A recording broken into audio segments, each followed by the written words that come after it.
el consumidor. Señores, muy buenos días, tengan todos, sean bienvenidos a su programa con el consumidor. Gracias por la sintonía, gracias por acompañarnos y gracias por ser parte de la familia con el consumidor por más de 30 años, señores. Yo tenía como 12 cuando empezó este programa. No empiecen a calcular, que ustedes calculan mucho. Gracias de verdad por estar ahí. Miren, el día de hoy tenemos un tema muy interesante. Vamos a hablar con el doctor Franly Vázquez, quien es neurocirujano y es el primer neurotraumatólogo de la República Dominicana. Fue la primera persona que llegó a República Dominicana con esa especialización. Un tema muy interesante que vamos a hablar y es los accidentes de tránsito y las afectaciones que tiene en los temas de cráneoencefálicos, problemas cráneoencefálicos. Muchos accidentes en la República Dominicana. Por desgracia leía la estadística el otro día, estamos entre el primero y el segundo país, estamos discutiendo con otro en ese renglón, con mayor cantidad de accidentes de tránsito en el mundo. No estamos hablando del Caribe, no estamos hablando de Latinoamérica, del mundo. La República Dominicana tenemos ese récord. Las carreteras más peligrosas, uno de los países con las carreteras más peligrosas, y uno de los países en donde la plaga, que yo la considero así, es un término personal, que es la plaga de los motoristas inconscientes, porque hay muchos conscientes, ya es una pandemia, es una epidemia. ¿Cuántas personas hemos andado en la calle y nos ha pasado un motorista privando en Superman, así, ¿verdad? Y con los pies levantados, echando carrera con otros? ¿Cuántas veces hemos visto que nos paran las autopistas, se ponen un grupo de 7, 10, 20 motoristas trancando la autopista, las autopistas principales, para ellos echar carrera? La 6 de noviembre, la autopista Duarte.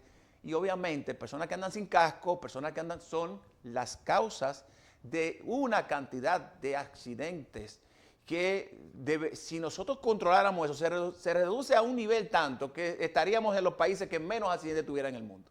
Pero esa peligrosidad que tienen las autopistas dominicanas está muy relacionada con el tema de los motores y también de los conductores de los vehículos, los camioneros, nosotros mismos en los carros, que no tenemos conciencia. Y eso es parte, obviamente, por desgracia, de lo que hace que en el caso del día de hoy de nuestro invitado tenga un tema importante, preocupante, pero que también sería un tema que no nos gustaría tratar, que es los traumas por accidentes, pero obligatoriamente hay que hacerlo. Señores, nos vamos a la pausa. Cuando regresemos yo quiero que ustedes presten atención para que vean lo que está pasando en el país, lo que puede sucederle a una persona en un accidente, lo que significa un trauma cráneoencefálico y todo este tema que yo sé que va a ser de mucha utilidad para también crear conciencia. Nos vamos a la pausa y regresamos en unos segunditos. Señores, y de regreso estamos con el consumidor. El doctor Franly Vázquez nos acompaña en el día de hoy. Como dijimos, él es neurocirujano y es el primer neurotraumatólogo de República Dominicana. Un placer tenerte en el programa. Encantado, Pablo. Además que eres de San Francisco de Macorís. Así es. Somos serie 56. Serie 56. Muchísimas gracias a ti, claro, y a todo el equipo de producción por interesarte en estos temas y por invitarnos a tu programa. Franly, antes de hablar de una situación que estamos viviendo en el país, que tú como profesional, yo te decía cuando entraste, yo no quisiera estar en tus pantalones, no me gustaría ver lo que tú ves a diario, porque también tú trabajas con personas que llegan con situaciones de accidentes y temas de cráneo encefálico, que estamos hablando de situaciones complicadas. Antes de hablar de eso, quiero que me expliques qué es esto de neurotraumatólogo, qué es esta especialidad. Así es. Sí. Fíjate, yo soy neurocirujano primero, hice la especialidad en el Darío Contreras, ustedes saben que es un hospital de referencia nacional de trauma. Entonces, esa es la escuela. Es muy difícil, Pablo, tú mantenerte impasible ante tanto trauma, es decir, tú mantenerte insensible. Y obviamente tú tienes esa empatía por los pacientes que debe tener todo médico, pues me sensibilicé mucho por la parte del trauma y nos fuimos a hacer en la Universidad de Cambridge, que tiene diferentes sedes de Estados Unidos, Brasil y Colombia.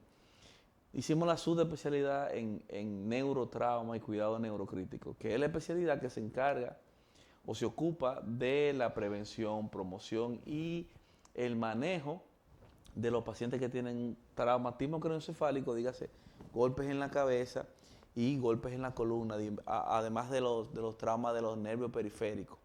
Entonces, básicamente es en eso que se ocupa el neurotraumatólogo. Franly, tú obviamente dijiste que estuviste en el Darío Contreras, Sí.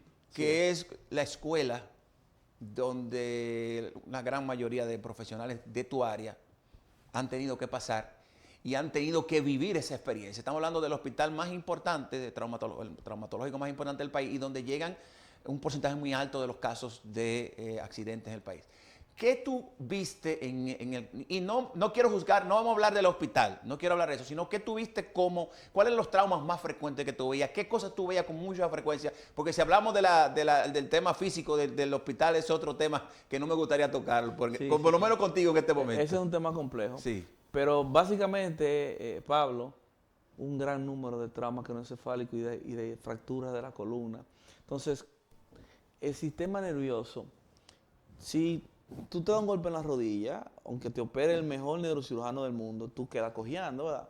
Porque queda con secuelas. Las secuelas neurológicas, es decir, las secuelas que afectan el sistema nervioso son devastadoras. Alejan a los pacientes de la vida laboral, de la vida productiva, diezman el presupuesto nacional. O sea, son las familias que tienen que suplir las necesidades económicas, las necesidades afectivas, emocionales de estos pacientes.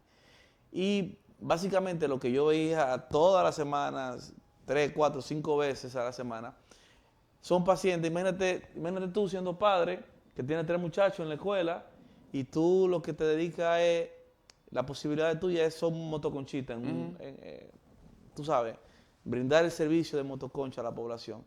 Y tristemente tuviste un accidente de tránsito. Pregúntate, ¿quién va a cuidar de tus 3 hijos? ¿Quién va a suplir las necesidades emocionales y económicas de esos 3 muchachos? Los 3 muchachos terminan como un nini, ni estudian, ni trabajan. Entonces termina eso generando un problema social muy importante. Sí. Una radiografía muy gráfica. Muy gráfica. Y resumida, ¿eh? Y resumida, pero muy gráfica de esto. Y obviamente supongo que lo que más casos, la mayor cantidad de casos que se ven están relacionados con el tema de los motoristas, los motoconchos. Sí. El 80% de los accidentes de tránsito en este país se da por y en el caso de los traumas así craneoencefálicos, obviamente la mayoría de los casos también está relacionado con esto, ¿verdad? Claro. Sí. ¿Por qué? Porque aquí hay varios problemas, sobre todo un problema cultural, educacional. Es un problema multifactorial. Abordar el trauma craneoencefálico, es decir, el traumatismo por accidente de tránsito, señores, es un tema complejo porque es un tema que se ha metido tan... El problema del tránsito y el transporte debería declararse de emergencia nacional. Sí. O sea, es un problema que se ha metido en nuestro ADN como dominicano. Pablo decía en principio que nosotros ocupamos el número 1 desde hace varios años, el número 1 a nivel mundial, somos una población de 11 millones de habitantes.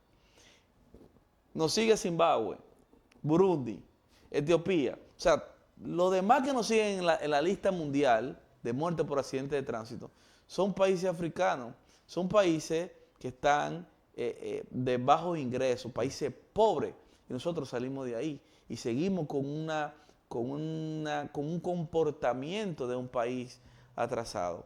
Es un problema muy complejo y que es muy difícil de abordar. Hay que empezar desde la educación, desde la prevención, desde mejorar el servicio de la asistencia prehospitalaria, que es vital en esta situación. Cuando llega un paciente, obviamente cada paciente va a ser diferente, hay un protocolo.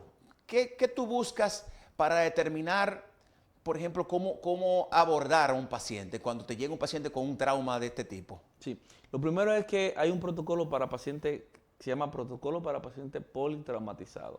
Tú lo primero que haces es asegurar, primero obviamente, tratar las hemorragias exsanguinantes. Si el paciente llega desangrado, lo primero que es un torniquete. Lo segundo que tú haces es vigilar que la vía aérea no esté obstruida. Coloca un collarín cervical para proteger la columna cervical.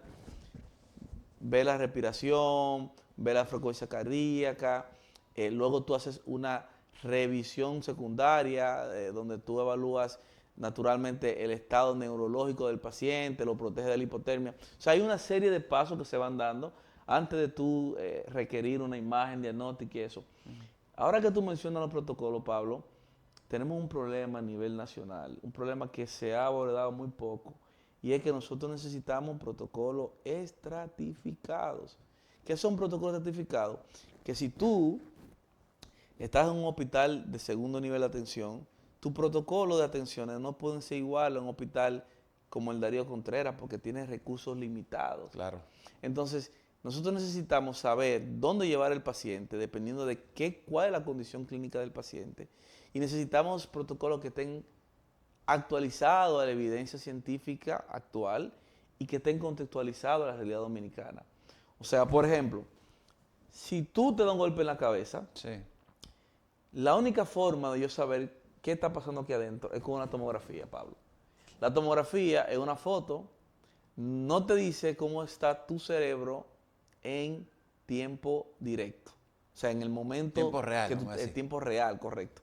Si tú tienes un paciente con la presión alta, ¿cómo tú sabes que el medicamento que tú le pusiste para la presión está haciendo su efecto? Tú le tomas la presión. Claro.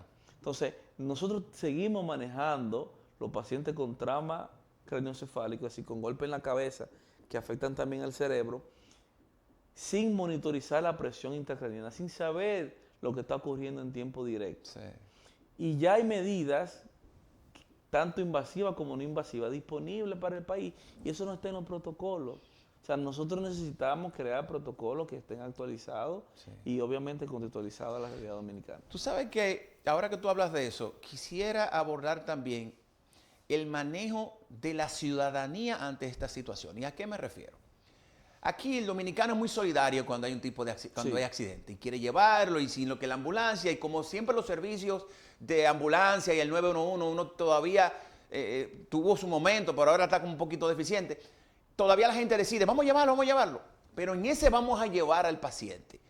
El manejo de este paciente, cómo lo moviste, la forma en que lo llevaste al sitio, a veces lo montan en un motor a una persona, pudiera ser la diferencia entre un paciente que si fue manejado de una manera correcta, fue llevado y tener un mejor pronóstico, a un paciente que fue, cuando lo movieron del sitio, empeoraron la situación. Y me gustaría que tú, así diéramos algunas pinceladas, si se puede, con respecto a cuáles son las recomendaciones que hay que darle al ciudadano de cuando pasen este tipo de cosas, qué debe hacer con este accidentado, si lo debe mover, si no lo debe mover, si debe esperar que llegue alguien, qué debe hacerlo. Pero me gustaría que tú respondas a eso cuando regresemos de la pausa. Claro que sí. Señores, vamos a una pausa, regresamos ahora, seguimos hablando con Franly sobre este tema tan interesante que yo sé que es de mucha utilidad para todos nosotros. Señores, seguimos interactuando con el doctor Franly Vázquez, neurocirujano y también neurotraumatólogo. Hemos estado hablando acerca de estos traumas y antes de irnos a la pausa, yo te hacía la pregunta con respecto al manejo de un accidentado y quiero que me respondas porque yo sé que eso puede ayudar a mucha gente a entender que tal vez de buena fe, porque siempre es de buena fe, vamos a ayudar, lo montan en una camioneta detrás. He visto casos que lo tiran en una camioneta, la misma policía a veces. El manejo de la policía, cuando tiene estos intercambios o accidentes, montan a pacientes dentro o a personas afectadas dentro de la camioneta. ¿Cuál sería el protocolo, lo que se debe, cómo se debe manejar este tipo de situaciones? Eso que está diciendo Pablo es muy importante. Yo creo que eso debería de enseñarse de las escuelas, lo que se llama soporte vital básico. Cómo tú como ciudadano puedes socorrer a un paciente que tiene una afectación traumática de cualquier tipo. Lo primero que debe hacer un ciudadano que quiera ayudar a una persona que se traumatizó es avisar. Lo primero, avisar. ¿Avisar a quién? Al sistema 911 o a alguien más. ¿Para qué? Para que esté enterado de lo que está ocurriendo mientras tú brindas el soporte. Lo segundo es, obviamente, tú acudes a socorrer luego de que tú ves que no estás en peligro. ¿Por qué? Porque a veces, como tú bien dijiste, la buena voluntad del ciudadano es correr, ayudarte. Pero ¿qué pasa? Si viene otro vehículo o se va a caer algo, entonces tú también te pones en peligro y eso no puede ocurrir. Y obviamente después que tú ya te aseguras de que el entorno está protegido, tú acudes a socorrer con las medidas que ya antes mencioné. Revisar vía aérea, revisar si está respirando, revisar el pulso, protegerlo de la hipotermia y no movilizar al paciente en ninguna circunstancia. ¿Por qué? Porque si yo, hasta el 33%, Pablo, de los pacientes que tienen un traumatismo en la cabeza, tienen un trauma a nivel raquimedular. Es decir, tienen un trauma a nivel de la columna del cuello. Eso es un porcentaje alto. O sea, te estoy diciendo que de cada 10 pacientes, 3 tienen un trauma en el cuello. ¿Qué ocurre si tú lo mueves sin la debida inmovilización, sin el debido collarín? Que tú puedes empeorar el trauma. Puede pasar de un paciente que no va a tener ningún déficit motor a que tenga un paciente que ya no va a poder mover ni sus piernas ni sus manos producto de una mala inmovilización. Entonces eso es algo fundamental en la atención del trauma. Y en un país como el nuestro, en donde los accidentes de tránsito son muy comunes y muy frecuentes, yo creo que eso que tú hablabas de educar a salud pública, en las escuelas, educar en esos primeros auxilios, pudiéramos llamar de alguna forma. Sería interesante, importante, porque mucha gente, vuelvo y repito, todos, ahí yo puedo decir que todo el que lo hace, cuando quiere ayudar a una persona, lo hace con la intención de salvarle la vida o de ayudarle. Una persona un carro que se está prendiendo en fuego, tú lo vas a sacar del carro porque el peligro de que se queme es importante. Pero si es una situación en que se cayó de un motor, en que está pasando algo, tal vez lo mejor sería que tú esperes a que venga un profesional y que lo lleve, ¿no? Que lo maneje de la forma correcta. Yo recuerdo que cuando estaba en la escuela y en los primeros años de bachillerato, había una asignatura que se llamaba Moral y Cívica. Moral y Cívica. Sí. Eso lo quitaron. Sí, lo quitaron. ¿Por qué no sustituirla por educación vial? O sea, si nosotros somos o agregarla. O agregarla. Sí. Si nosotros somos el primer país que ocupa los muertos por accidentes de tránsito en el mundo, ese es nuestro problema más grande de salud pública. Más grande que la hipertensión, más grande que la diabetes, más grande que los accidentes cerebrovasculares. Son los pacientes jóvenes, porque la mayoría de los pacientes que tienen trauma craneoencefálico son jóvenes. Son jóvenes, así es. En edad productiva, dentro de 18, 34 años de edad.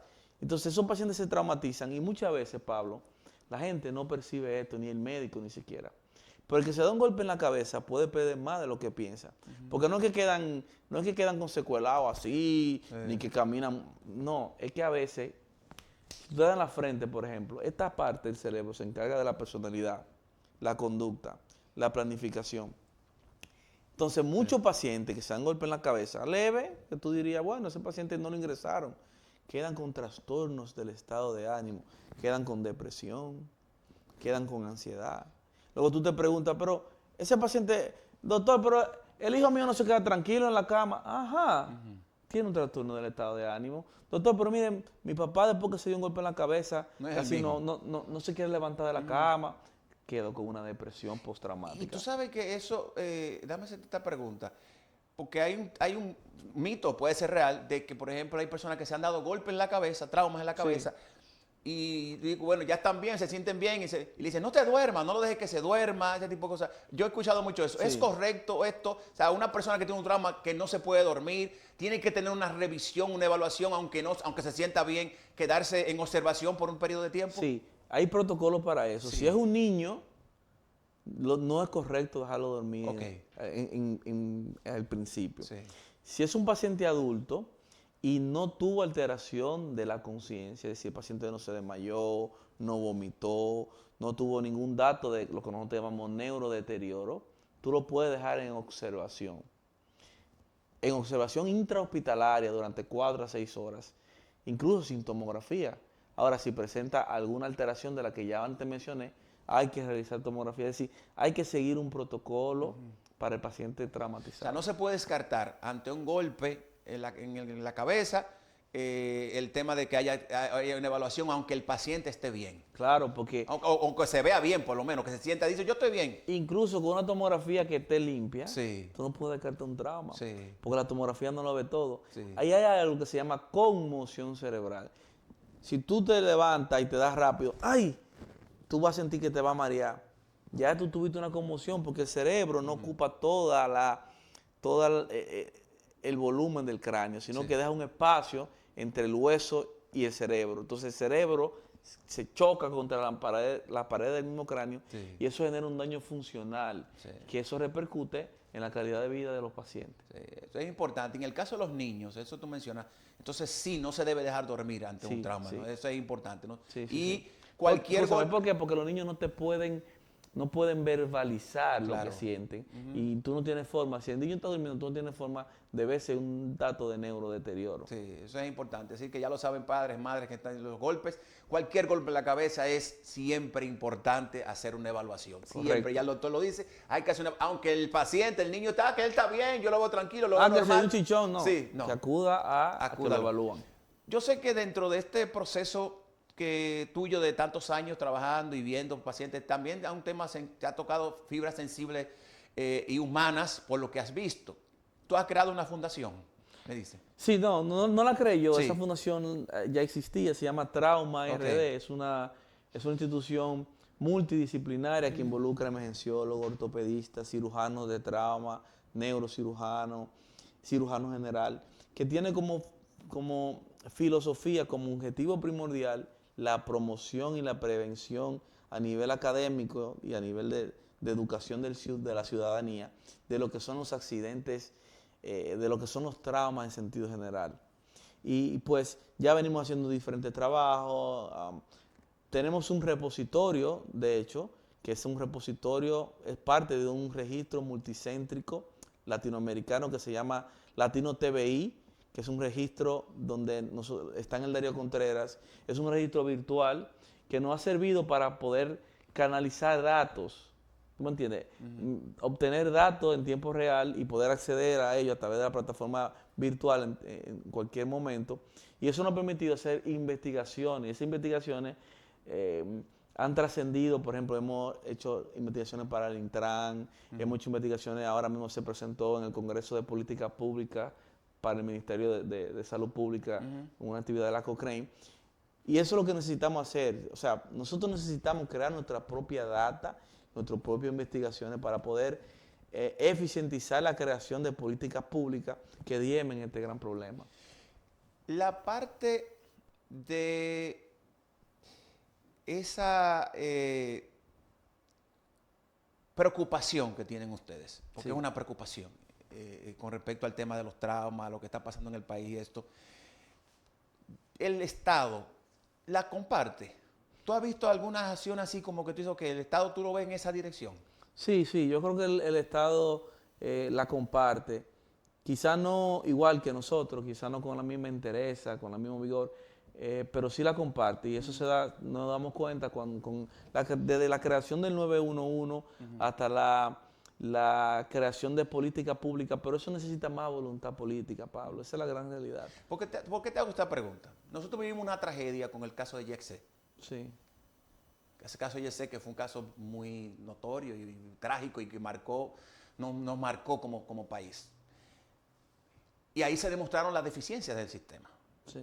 En el manejo de los heridos, la poca capacidad para resolver problemas, el tema de los profesionales como tú, por ejemplo, tú eres el único, bueno, hay otra, me dijiste, hay otra persona Sí. que era... Cuéntame, ¿cómo tú ves la República Dominicana con respecto a manejar ese tipo de situaciones catastróficas? Estamos en un país en donde los terremotos, estamos en la zona de los terremotos, Dios nos libre, pueda suceder. ¿Cómo tú ves la República Dominicana? Yo duré 6 años en el Darío Contreras Sí. y luego duré 1 año y medio en el exterior Sí. formándome para el asunto del trauma.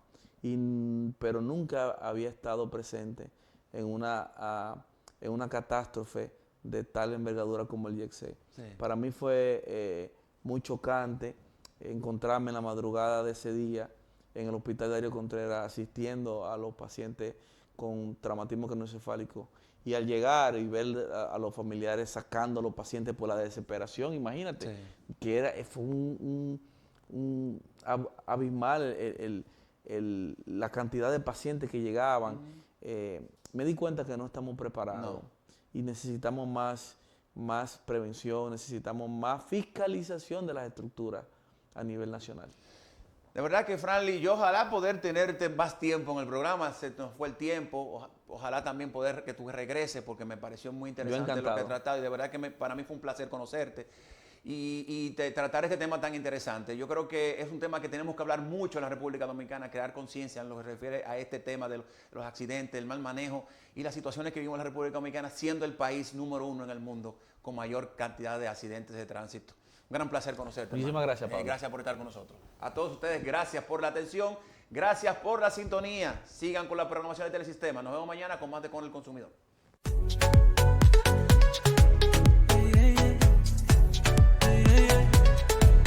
Estamos aquí.